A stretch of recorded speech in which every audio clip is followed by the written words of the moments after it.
Salut à tous, alors aujourd'hui on se retrouve pour une nouvelle vidéo. Comme vous le voyez dans le titre, on va parler des chiens les plus dangereux.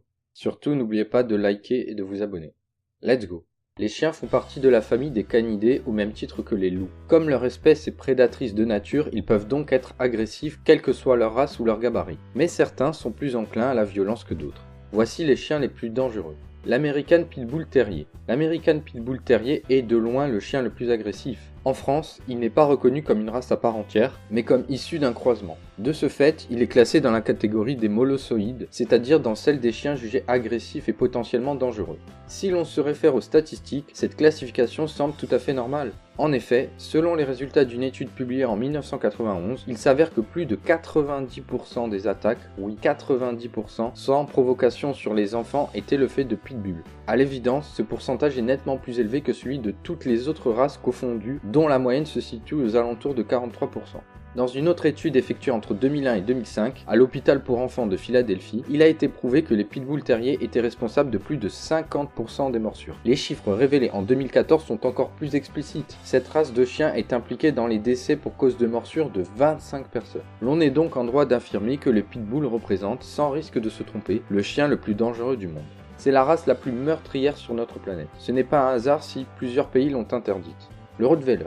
Bien des propriétaires de Rottweiler s'insurgent contre la réputation de tueur de leur animal de compagnie. Pourtant, si l'on part du principe que les chiffres ne mentent jamais, force est de reconnaître que cette race de chien est, pour le moins que l'on puisse dire, méchante. En effet, si l'on en croit les statistiques fournies par le très sérieux Center for Disease Control and Prevention, CDC, on est obligé d'admettre que 50% des décès causés aux États-Unis d'Amérique par les morsures de chiens entre les années 1993 et 1996 sont imputables aux chiens de la race des Rottweiler. En effet, leurs morsures ne pardonnent pas et la seule chance que l'on ait de sortir vivant d'une attaque de Rottweiler est de faire le mort. Vu sous cet angle, on peut fort légitimement le classer parmi les chiens les plus dangereux de la Terre. Toutefois, les experts canins sont unanimes à affirmer que si le Rottweiler est bien dressé dès le début, c'est le chien le plus dévoué et obéissant qui soit. D'ailleurs, les législateurs français ne s'y sont pas trompés. Ils l'ont classé dans la catégorie des chiens de garde et de défense. Son propriétaire se doit simplement de respecter les règles suivantes. Déclaration à la mairie, identification par une puce sous-cutanée ou un tatouage, vaccination contre la rage, assurance responsabilité civile, permis de détention, laisse et port obligatoire d'une muselière sur la voie publique. Le berger allemand. Statistiquement, le berger allemand vient tout de suite après le Rottweiler dans le classement des chiens ayant causé le plus de décès au cours de ces 20 dernières années. Comme ce dernier, il est classé dans la catégorie des chiens de garde et de défense. Lors de ses promenades, il devra donc être tenu en laisse par un adulte et porter obligatoirement une muselière. Pour ce qui est de la paperasse, son propriétaire est tenu, comme pour le Rottweiler, de faire une déclaration à la mairie, fournir une identification du chien via une puce sous-cutanée ou un tatouage, une attestation d'assurance responsabilité civile et un permis de détention. Le berger allemand est un animal d'une corpulence supérieure à la moyenne. Il peut peser jusqu'à 45 kg. Il est doté d'une intelligence pratique qui lui vaut d'être utilisé comme auxiliaire de la police d'aujourd'hui. C'est un chien affectueux et fidèle à son maître et qui a toutes les qualités pour faire un bon chien de garde. Malgré ces qualités évidentes, il faut toujours être prudent et ne jamais le laisser seul avec un bébé ou un enfant en bas âge. En effet, il est facilement irritable et ne supporte pas que l'on touche à ses proches ou à ses affaires. Si par exemple l'enfant se hasarde à lui prendre un de ses jouets, il ne manquera pas de le mordre pour récupérer son bien. Le Doberman.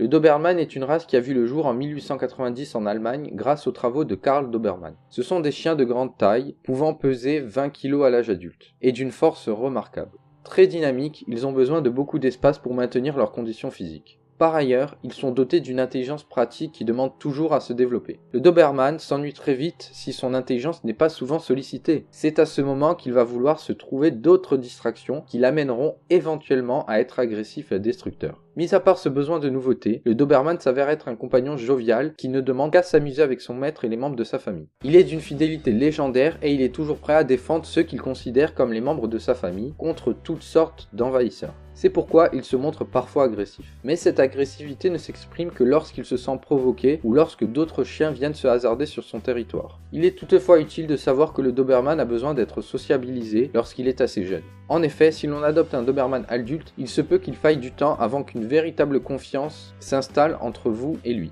Cela a son importance car un jeune Doberman considérera très vite les enfants de son maître comme faisant partie de sa meute et son instinct le poussera à devenir très protecteur à leur égard. Voilà. C'est tout pour cette vidéo, j'espère qu'elle vous aura plu. Surtout n'oubliez pas de vous abonner, liker, partager et commenter cette vidéo. Sur ce, à la prochaine.